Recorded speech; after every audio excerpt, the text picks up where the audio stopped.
Assalamualaikum warahmatullahi wabarakatuh. Salam sejahtera untuk kita semua.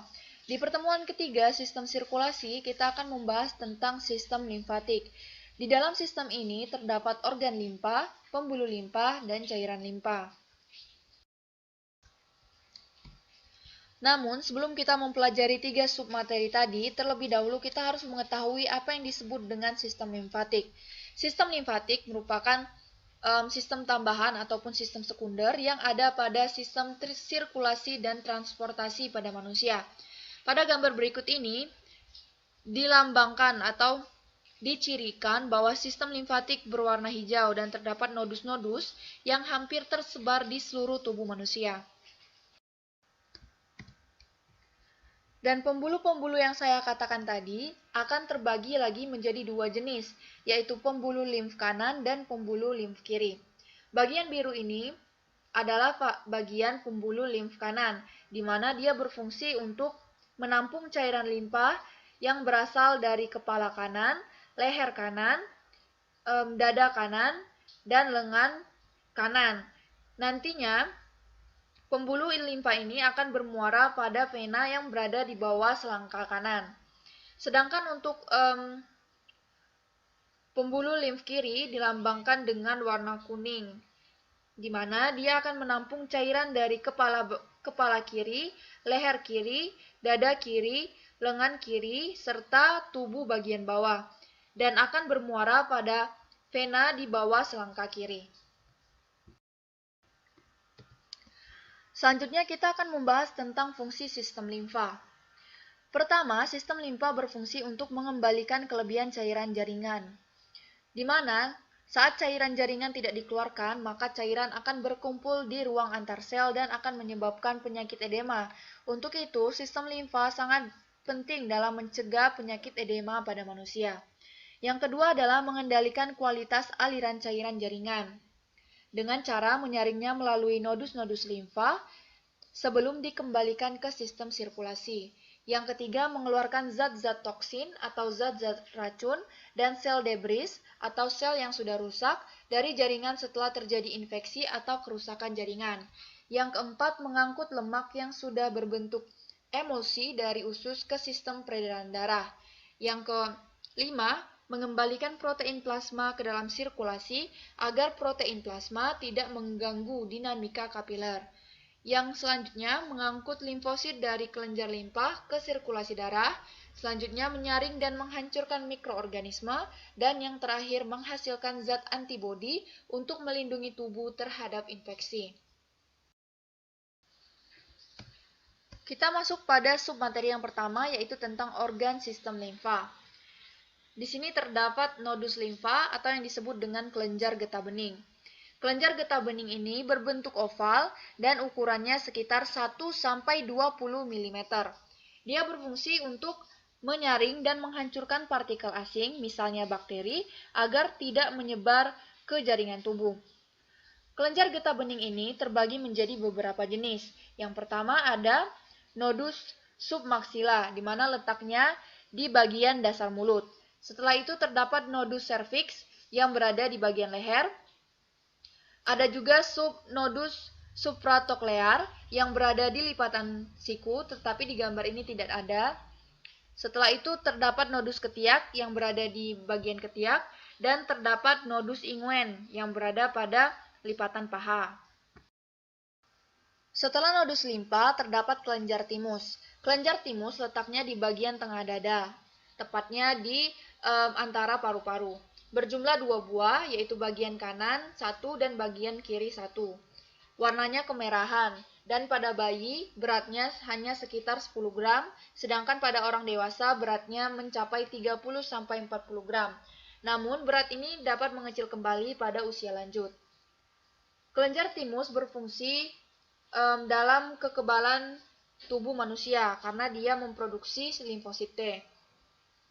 Jika dianalisis dari morfologinya, maka kelenjar timus memiliki septa atau sekat-sekat yang membatasi antara lobula satu dengan lobula lainnya, dan juga terdapat lobula atau lingkaran-lingkaran yang membentuk suatu kesatuan yang dinamakan dengan kelenjar timus.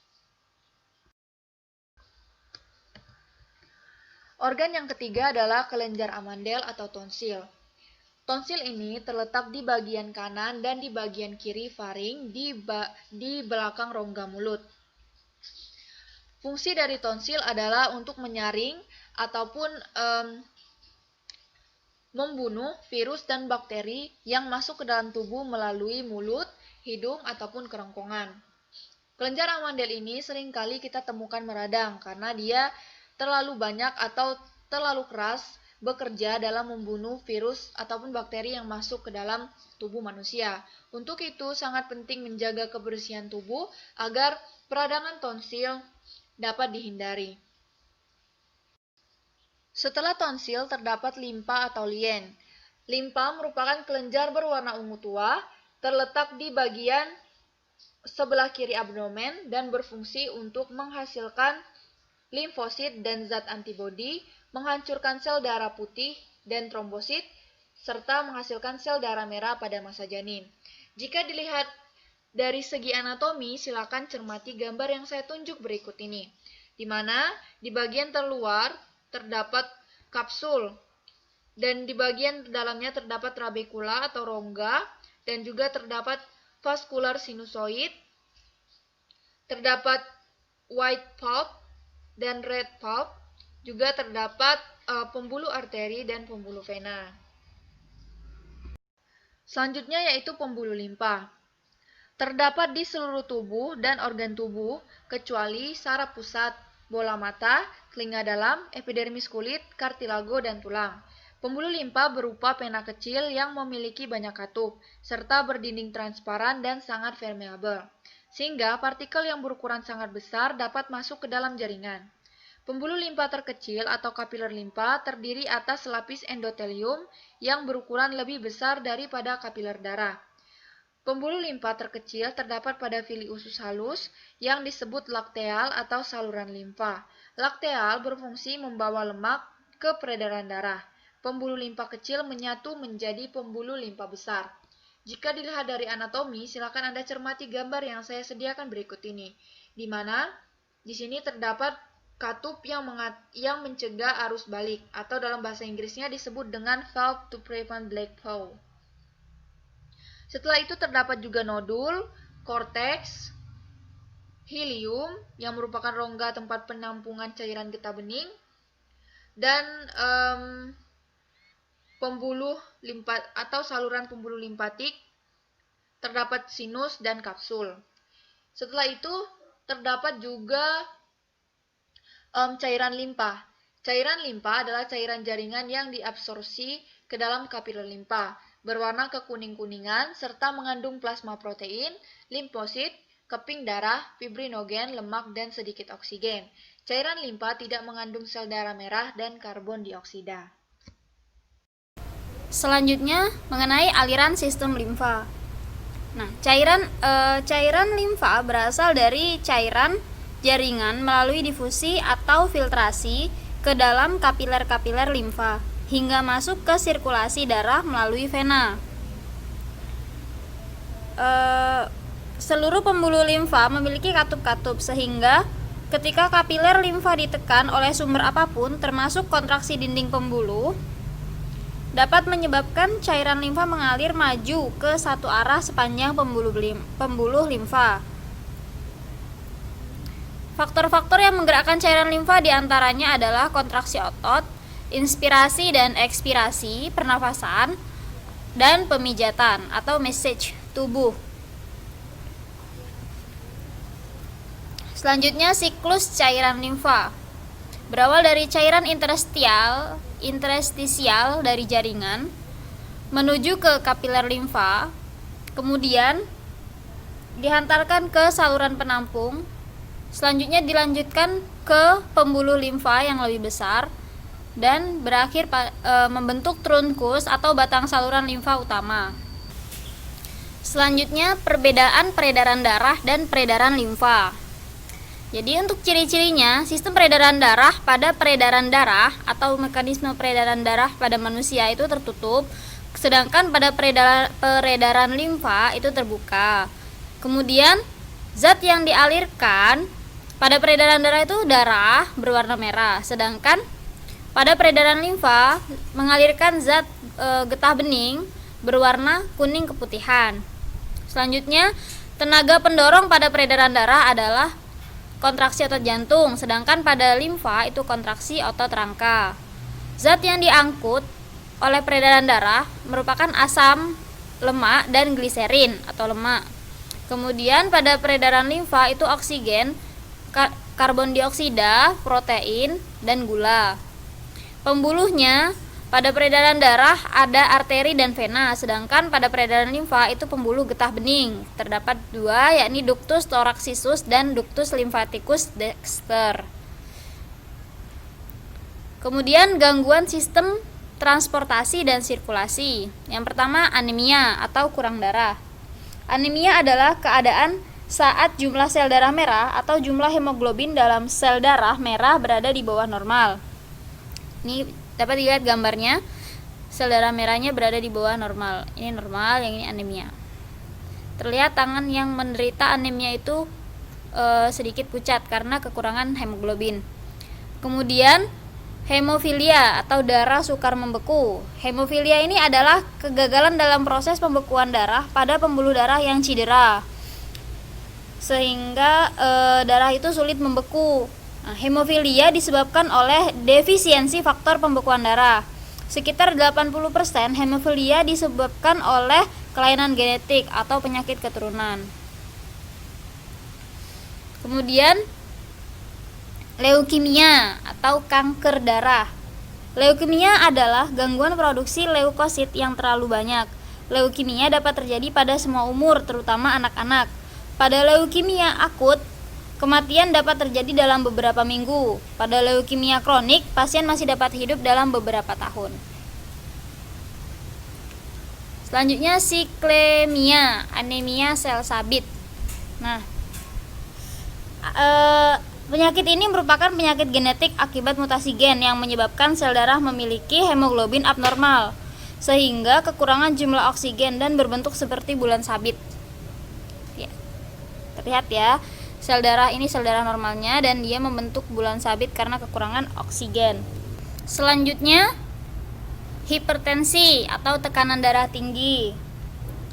Hipertensi adalah tekanan darah arteri meningkat hingga di atas normal, misalnya di atas 140 mm Hg sistol per 99 mm Hg diastol. Masih ingat kan? Sistol itu tekanan apa dan diastol tekanan apa? Nah, jadi kelainan dari penyakit dari tekanan darah tersebut ada namanya penyakit hipertensi, yakni tekanan darah tinggi. Kemudian hipotensi, ini kebalikannya, tekanan darah rendah, yakni ketika tekanan darah arteri menurun hingga di bawah normal, misalnya 90 mm Hg sistol per 60 mm Hg diastol. Penyebab hipotensi ini biasanya kehamilan, berbaring terlalu lama karena sakit, konsumsi obat pelangsing yang berlebihan, dan dehidrasi. Jadi biar tidak terkena hipotensi, banyak-banyak minum air putih ya. Kemudian ada arteriosklerosis atau penyempitan pembuluh darah akibat adanya lemak di pembuluh darah. Jadi arteriosklerosis ini penyakit degeneratif arteri yang menyebabkan sumbatan bertahap sehingga mengurangi aliran darah.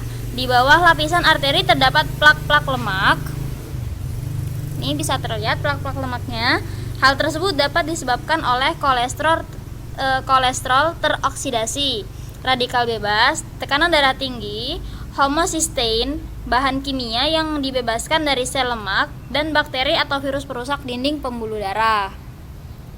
Selanjutnya, kanker kelenjar getah bening. Kanker kelenjar getah bening ini muncul ketika jumlah sel-sel limfosit di kelenjar getah bening bertambah dengan cepat dan menjadi ganas. Hal ini membuat jumlah sel getah bening menjadi terlalu banyak hingga menyebabkan kelenjar getah bening membengkak. Selanjutnya, jantung koroner. Nah, jantung koroner ini adalah tersumbatnya arteri koroner sehingga aliran darah yang mencapai sel-sel otot jantung hanya berjumlah sedikit. Jantung koroner dapat disebabkan oleh kebiasaan merokok, makanan berkolesterol tinggi, kegemukan, diabetes mellitus, penuaan, tekanan darah tinggi, dan faktor keturunan. Masih ingat kan arteri koronaria, arteri koroner?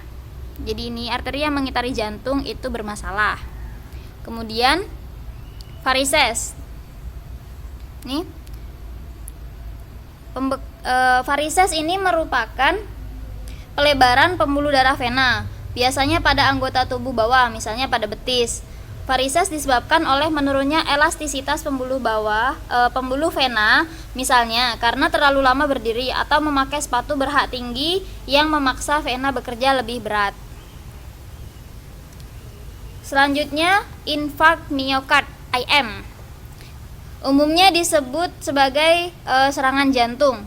Terjadi ketika sekelompok otot jantung mati karena penyumbatan mendadak dari arteri koroner. Hal ini biasanya disertai dengan nyeri dada luar biasa dan sejumlah kerusakan jantung. Yang terakhir itu ada hemoroid atau wasir. Biasa juga disebut dengan ambeien. Merupakan pelebaran pembuluh darah vena di sekitar anus. Penyebab wasir sebenarnya sederhana, yaitu saat susah buang air besar tetap dipaksakan mengeluarkan kotoran. Penyebab susah buang air besar ini adalah kurang minum, kurang makan serat, kurang olahraga, banyak duduk, dan mengangkat benda yang berat-berat. Nah, setelah kita mempelajari mengenai sistem sirkulasi, hal apa yang dapat Anda peroleh? Telah kita ketahui betapa pentingnya sistem sirkulasi dan sistem transportasi dan sirkulasi di dalam tubuh kita. Jadi ada baiknya mari kita sama-sama menjaga kesehatan agar tidak terjadi hal-hal yang tidak diinginkan seperti munculnya penyakit-penyakit yang telah disebutkan pada tubuh kita. Terima kasih, semoga bermanfaat. Wassalamualaikum warahmatullahi wabarakatuh.